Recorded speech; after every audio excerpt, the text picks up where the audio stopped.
C'est en tout cas ce qu'affirme le président de l'Assemblée nationale constituante à l'agence France Presse. Le crime, selon lui, d'atteinte au sacré, effectivement, ne sera pas inscrit dans la future constitution du pays qui est actuellement en cours de rédaction.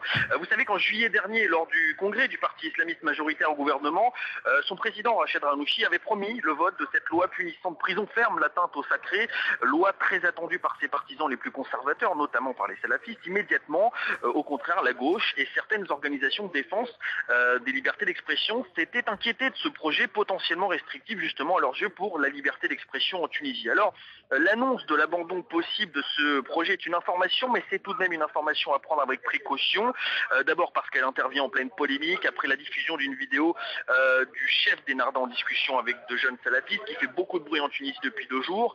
Et ensuite parce que cette information émane du président de l'Assemblée, issu d'un des alliés de gauche minoritaires du parti Narda. Moustapha Ben Jaafar peut très bien être désavoué dans les prochains jours par un membre du parti islamiste. Et puis il faut rappeler tout de même qu'aujourd'hui cette loi criminalisant le sacré n'existe pas en Tunisie, mais cela n'empêche pas la tenue de plusieurs procès liés justement à cette atteinte au sacré. Des artistes contemporains ont été inquiétés par la justice pour avoir joué dans leurs œuvres avec l'image de la religion. 2 jeunes Tunisiens ont même été condamnés à 7 ans et demi de prison ferme. Ils avaient publié sur leur page Facebook des caricatures du prophète.